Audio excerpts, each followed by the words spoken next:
आज ना मैंने घर पर स्प्रिंग रोल बनाए जो कि बहुत ही ज़्यादा टेस्टी बने और बहुत ही आसान तरीके से मैंने बनाए क्योंकि मैंने इसकी शीट भी घर पर ही बनाई है। मैदे की ही बनाई है ये, पर आप यकीन मानिए बहुत ही ज़्यादा टेस्टी और आसान सी ये रेसिपी है। तो मैंने सोचा क्यों ना आप लोगों के संग भी ये शेयर कर दूँ क्योंकि कई लोगों को परेशानी आती है स्प्रिंग रोल की शीट बनाने में। तो बिना देर के हुए फटाफट से हम स्टार्ट कर रहे हैं आज की ये मज़ेदार सी रेसिपी। और अगर आप लोग को वीडियो पसंद आए तो इसे लाइक ज़रूर करिएगा और वीडियो को बिना स्किप किए देखिएगा। स्टेप बाय स्टेप मैंने सारी चीज़ें बताई हैं। हेलो फ्रेंड्स, मैं हूं संध्या और स्वागत है आप सब लोग का कीवी की फरमाइश कुकिंग चैनल में। तो सबसे पहले यहाँ पे एक बड़ा बोल लेंगे और इसमें डालेंगे हम 1 कप मैदा। मैदे को यहाँ पे हमें छान कर लेना है। मैदा लेने के बाद इसमें डालेंगे 1 चुटकी नमक। बहुत ज्यादा इसमें नमक नहीं डालना है, सिर्फ 1 चुटकी इसमें ऊपर से इस तरह से नमक डाल देना है। नमक डालने के बाद इसको मिक्स कर देंगे और पानी डालकर इसका सॉफ्ट डो तैयार करना है। जैसे कि हम रोटी का डो लगाते हैं उसी तरह से बिल्कुल सॉफ्ट डो इसका तैयार करना है। कोई भी मोयन वगैरह इसमें नहीं डालना है हमें, ना ही कोई बेकिंग पाउडर वगैरह इसमें डालना है। पानी डालकर बिल्कुल इसका सॉफ्ट डो तैयार कर लेना है।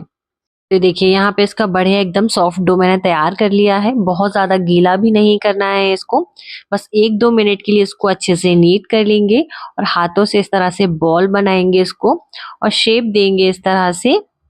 और इसको हम रेस्ट करने के लिए छोड़ देंगे। बहुत ज्यादा रेस्ट नहीं कराना है, सिर्फ 10 से 15 मिनट रेस्ट कराएंगे जब तक हम फिलिंग बना लेते हैं। तो फिलिंग बनाने के लिए सबसे पहले हम यहाँ पे कढ़ाई चढ़ा देते हैं और इसमें डालेंगे 2 चम्मच तेल। तो मैंने यहाँ पे रिफाइंड तेल का इस्तेमाल किया है, आप अपनी पसंद का कोई भी तेल यहाँ पर डाल सकते हैं। बस यहाँ पे बटर और घी का इस्तेमाल नहीं करना है। जैसे ही तेल गर्म हो जाएगा इसमें डाल देंगे बारीक कटा हुआ हरी मिर्च, बारीक कटा हुआ लहसुन और डालेंगे घसा हुआ अदरक। मतलब मैंने इसको ग्रेट कर लिया था। आधा सेकंड के लिए तीनों चीजों को हाई फ्लेम पर फ्राई करेंगे। ध्यान रहे पूरी प्रोसेस में गैस की फ्लेम को हमें हाई ही रखना है। तो ये देखिए सारी चीजें अच्छे से सिक गई हैं, मतलब इनमें से बढ़िया सी खुशबू आ गई है। अब इसमें डालेंगे एक छोटे साइज का प्याज, जिसको मैंने इस तरह से लंबा लंबा कट कर लिया था। प्याज को भी हमें हाई फ्लेम पर 1 से 2 मिनट के लिए सेकना है। बहुत ज्यादा इसका रंग चेंज नहीं करना है हमको। हल्की सी प्याज सौटे हो जाए तब तक ही इसको हम सेकेंगे। तो देखिए प्याज हमारी बढ़िया सी सिक गई है। अब इसमें बाकी की और चीजें हम ऐड कर देते हैं। मैंने यहाँ पे 1 कप पत्ता गोभी डाला है, इसको मैंने इस तरह से लंबा लंबा कट कर लिया है। साथ ही मैं यहाँ पर आधा कप गाजर डाल रही हूँ।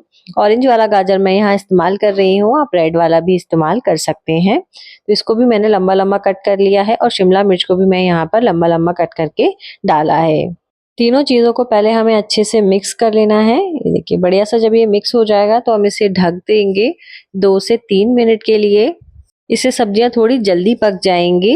बहुत ज्यादा इनको नहीं पकाना है, सिर्फ 2 से 3 मिनट के लिए ही इनको हमें ढक कर रखना है। और ये देखिए 2 से 3 मिनट हो गए हैं, सब्जियां हमारी हल्की हल्की सी पक गई हैं। मतलब सब्जियों को हमें बहुत ज्यादा नहीं पकाना है, हल्की सी इनमें क्रंचीनेस होनी चाहिए जो हम इन्हें खाएं। तो अब हमको एक बोल लेना है, इसमें यहाँ पे हम डालेंगे 2 चम्मच टमाटो सॉस, 1 चम्मच डालेंगे ग्रीन चिली सॉस, 1 चम्मच डालेंगे रेड चिली सॉस और 1 चम्मच डालूंगी यहाँ पे डार्क सोया सॉस। तो यहाँ पे सारे सॉसेस को हमें एक साथ मिक्स कर लेना है। और साथ ही मैं यहाँ पर 1 चम्मच विनेगर डाल रही हूँ, इससे बहुत ही बढ़िया फ्लेवर आएगा आपकी फिलिंग में।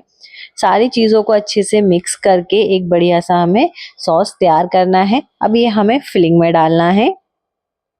पहले फिलिंग में मैं यहाँ पर 1 चम्मच नमक डाल रही हूँ।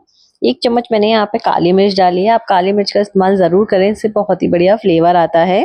तो हमने सॉस बनाया था तो 2 चम्मच ये करीब हमें यहाँ पे सॉस डाल देना है। अब कम ज्यादा अपने हिसाब से इसको एडजस्ट कर सकते हैं। तो मैंने सिर्फ यहाँ पे 2 चम्मच डाला है और इसको अच्छे से मिक्स करेंगे। ध्यान रहे इस टाइम पे गैस की फ्लेम हाई रखनी है हमें। चाइनीज बनाते टाइम गैस की फ्लेम बिल्कुल भी लो नहीं होना चाहिए, चाइनीज हमेशा हाई फ्लेम पर ही बनाया जाता है। तो इसे अच्छे से मिक्स कर लेना है हमें। ध्यान रहे सब्जियां बिल्कुल भी सोगी नहीं होनी चाहिए। अच्छे से इसको मिक्स कर लेंगे। अब बहुत ज्यादा नहीं पकाना है, सिर्फ सॉसेस को मिक्स करना है हमें। तो ये देखिए फिलिंग बढ़िया सी हमारी तैयार हो गई है। गैस की फ्लेम को ऑफ कर देते हैं, चलते हैं नेक्स्ट प्रोसेस की तरफ। तो जो शीट्स के लिए हमने डो तैयार किया था उसने बढ़िया सा रेस्ट कर लिया है, इसको निकालेंगे। अब बहुत ज्यादा इसको नीड वगैरह हमें कुछ भी नहीं करना है, बस एक बार ऐसे हल्के हाथों से इसको मिक्स करेंगे। और अब इसकी हमें छोटी छोटी सी बॉल्स तोड़नी है। जैसे हम रोटियों के लिए लोइयां तैयार करते हैं, इसी तरह से छोटी छोटी हमें बॉल्स लेनी है। ध्यान रहे बॉल सारी एक ही साइज की होनी चाहिए, मतलब बड़ी छोटी नहीं होना चाहिए, एक ही साइज की हमें यहाँ पर इसकी लोइयां तोड़कर तैयार कर लेनी है। तो यहाँ पे मैंने सारी लोइयां तैयार कर ली हैं। ध्यान रहे हमें बॉल्स जो होनी चाहिए, मतलब जो लोइयां होनी चाहिए वो सारी इक्वल क्वांटिटी की होनी चाहिए, जैसे कि 2 या फिर 4 या फिर 6 इस तरह से होनी चाहिए। वो क्यों, मैं आपको अभी बताऊंगी। यहाँ पे सिर्फ 2 लोइयों को ले लेती हूँ मैं, बाकी सारी लोइयां उस तरह से ढककर रख देती हूँ ताकि उनके ऊपर पपड़ी ना आए। थोड़ा सा हमें यहाँ पे सूखा मैदा डस्ट कर लेना है। लोइयों को इस तरह से हमें हाथों से अच्छे से पहले गोल कर लेना है, कहीं से भी फटी टूटी या फिर क्रैक वाली लोइयां हमें नहीं चाहिए। अब पहले हम एक लोई पे मैदा अच्छे से लगाएंगे और इसको बेलेंगे। ध्यान रहे हमें हल्के हल्के हाथों से बेलना है और बहुत ज्यादा बड़ा नहीं बेलना है। ये देखिए बिल्कुल इतना छोटा बेलना है जैसे हम पूड़ी बनाते हैं ना, इस तरह से हमें बेलना है। तो दोनों को पहले हमें एक ही साइज का बेल कर तैयार कर लेना है। और अब एक लोई के ऊपर हमें डालना है सूखा मैदा, इसको इस तरह से हमें अच्छे से फैला देना है और ऊपर से थोड़ा सा हमें तेल लगा देना है, बहुत ज्यादा नहीं, सिर्फ थोड़ा सा तेल लगाएंगे। दूसरी वाली जो हमने लोई तैयार की थी उसको इस तरह से रखेंगे और हाथों से हल्के हल्के से दबा देंगे इस तरह से। बहुत ज्यादा टाइट दबाकर इसको बिल्कुल फ्लैट नहीं करना है। आप देख सकते हैं कि मैं किस तरह से कर रही हूँ ये वाली प्रोसेस, बिल्कुल ऐसे ही हमें करना है। आप चाहें तो इसे हाथों से भी बड़ा कर सकते हैं, पर मैं इसको बेलन से बड़ा कर रही हूँ, थोड़ा आसानी होती है। तो मैंने सूखा मैदा इसके ऊपर थोड़ा सा और डाला है और हल्के हाथों से इसके ऊपर बेलन चलाया। ध्यान रहे बहुत ही टाइट हाथों से ना चलाए, वरना जो रोटी है वो एक दूसरे में चिपक जाएगी। अभी देखिए बिल्कुल इसको हल्के हाथों से बेलते जाइए इस तरह से और इसको बड़ा कर लीजिए। ये देखिए मैंने इसको बड़ा कर लिया है। ध्यान रहे ये बिल्कुल भी मोटा नहीं होना चाहिए, चारों तरफ से एक ही जैसा इसको बेलना है हमें, जितना हो सके उतना इसको पतला बेलें। ये देखिए बढ़िया सी मैंने बड़ी शीट तैयार कर ली है। अब इसे हमें गरम तवे पर डालना है। ध्यान रहे तवा गर्म होना चाहिए, ठंडा तवा नहीं होना चाहिए। जैसे ही हम इसको तवे पर डालेंगे हल्के हल्के से इसमें बबल्स आने लगेंगे। सिर्फ 1 मिनट के लिए हमें इसे एक साइड से सेकना है। जैसे ही इसमें हल्के हल्के से बबल्स आए इस तरह से हमें फ्लिप कर देना है, इसका कोई कलर चेंज हमें नहीं करना है। सेम 1 मिनट के लिए हमें इसे दूसरी साइड से सेकना है दबाते हुए। कोई तेल या ऊपर घी का इस्तेमाल बिल्कुल भी नहीं करना है। आप चाहें तो इस तरह से कपड़े से घुमाकर भी सेक सकते हैं। अब जब इस तरह से सेकेंगे तो आप देखेंगे कि रोटी अपने आप खुलने लगी है। जो हमने 2 लोइयां बनाई थी वो इसीलिए बनाई थी ताकि ये आपस में इस तरह से निकल जाएं। ये वाली प्रोसेस बहुत ही आसान होती है। जैसे ही रोटी अच्छे से सिक जाएगी इसका मुंह खुलने लगेगा, गैस की फ्लेम को हम बंद कर देंगे और एक चाकू की हेल्प से इस तरह से हम इसे खोलेंगे। ध्यान रहे ये बहुत ज्यादा गर्म है तो थोड़ी सी यहाँ पे प्रॉब्लम आती है। ये देखिए बहुत ही आसानी से अलग होती जाएगी। इस तरह से आप चाकू से काट लें, बहुत ही आराम से ये हो जाएगी, पर ध्यान से ये बहुत ज्यादा गर्म है। तो देखिए मैंने यहाँ पे इसको निकाल लिया, पर ये गर्म थी तो ये थोड़ी सी टूट गई क्योंकि मुझे निकालने में थोड़ी सी प्रॉब्लम आ रही थी। पर ये वाली प्रोसेस हमें गरम गरम में ही करनी है, अगर ये ठंडी हो जाएगी तो ये अलग नहीं होगी, इस बात का ध्यान रखना है। इसीलिए ये वाली प्रोसेस हमें फटाफट से करनी है। तो देखिए यहाँ पे ये शीट बनाकर तैयार कर ली है, पर ये थोड़ी सी टूट गई है, पर कोई बात नहीं उसका भी बन जाएगा। तो इस तरह से हमें यहाँ पर 2 शीट बनके तैयार हो गई हैं। इसी तरह से मैं यहाँ पर सारी शीट्स बनाकर तैयार कर लूंगी पहले। ये देखिए ये वाली दूसरी वाली थोड़ी आराम से निकल गई है। ये देखिए बहुत ही आराम से निकल जाती है। आपकी पहली थोड़ी खराब हो सकती है पर दूसरी वाली आराम से निकल जाएगी क्योंकि थोड़ी सी गर्म होती है। चाहे तो इसको तवे से उतार कर भी बना सकते हैं। ये देखिए इस तरह से आप नीचे कट कर लीजिए, पर तवे पर क्या है थोड़ा सा गर्म रहता है तो जल्दी निकल जाता है। ये देखिए यहाँ पर भी मैंने इसको निकाल लिया है। बहुत ही आराम से सारी शीट्स बनकर तैयार हो गई हैं। तो यहाँ पे 6 लोइयों की 6 शीट्स बनकर तैयार हो गई हैं। बस अब शीट्स बन गई हैं, अब क्या फटाफट से हम इनको स्प्रिंग रोल में कन्वर्ट कर लेते हैं। तो यहाँ पर ले लिया मैंने एक बोल, इसमें यहाँ पे हमें एक स्लरी तैयार करनी है। तो इसके लिए मैंने यहाँ पर 1 चम्मच मैदा और 1 चम्मच कॉर्नफ्लोर लिया है। उसमें पानी डालकर हमें एक पेस्ट टाइप का तैयार करना है, मतलब जिससे हम जो स्प्रिंग रोल है उनको अच्छे से चिपका सके।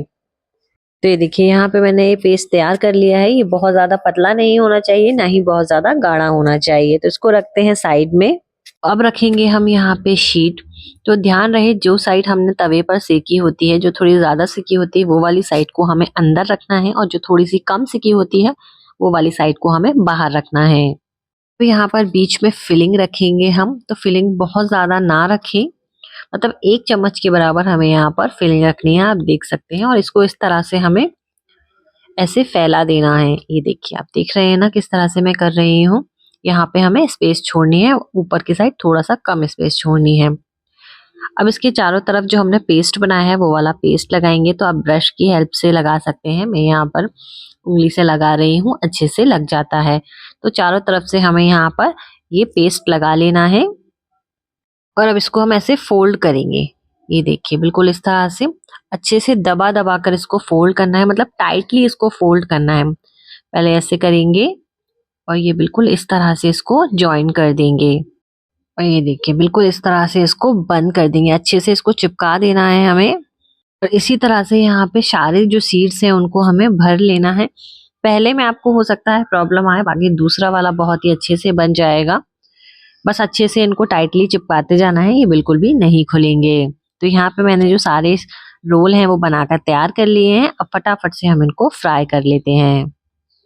तो तेल मैंने ना पहले ही गर्म होने के लिए रख दिया था। ध्यान रहे तेल का जो टेम्परेचर है वो थोड़ा सा हाई होना चाहिए, मतलब बिल्कुल स्लो उस पे नहीं डालना है ना, इनके अंदर तेल चला जाएगा। थोड़ी सी मीडियम हाई फ्लेम होनी चाहिए और डालते टाइम जो टेम्परेचर है वो थोड़ा सा ज्यादा होना चाहिए। आप देख सकते हैं इस तरह से बस इनको अलट पलट करके गोल्डन ब्राउन और क्रिस्पी होने तक हम सेक लेंगे। तो ये लीजिए, हमारे जो रोल हैं वो बिल्कुल बढ़िया से पक गए हैं, मतलब अच्छे से सिक गए हैं, एकदम क्रिस्पी हो गए हैं, कलर भी इनका बहुत ही बढ़िया आ गया है। तो बस फटाफट से इनको निकाल लेती हूँ। तो पहले इनको स्ट्रेनर पे निकाल रही हूँ एक, ताकि जो इनके अंदर तेल हो थोड़ा बहुत वो भी निकल जाए। उसके बाद हम इसे टिश्यू पेपर पे रखेंगे और फिर इसे गर्मा गर्म सर्व करेंगे। तो ये लीजिए, बिना तामझाम के बहुत ही आसान तरीके से घर पर बिल्कुल बाजार जैसे स्प्रिंग रोल हमने बनाकर तैयार कर लिए हैं। शीट भी बनाई है, जो काफी लोगों को प्रॉब्लम आती है, तो मैंने बहुत ही आसान तरीके से बताई है आप लोगों को शीट। कोई भी इसे आराम से बना सकता है और मजे ले सकता है घर पर ये स्प्रिंग रोल के। तो भाई देर किस बात की, फटाफट से इस बढ़िया सी रेसिपी को ट्राई कीजिए और अपने फ्रेंड्स और फैमिली को जरूर से खिलाइए, वो आपकी तारीफ करे बिना रह नहीं पाएंगे। वीडियो पसंद आई हो तो इसे लाइक जरूर करें, चैनल को सब्सक्राइब नहीं किया है तो इसे सब्सक्राइब कर दें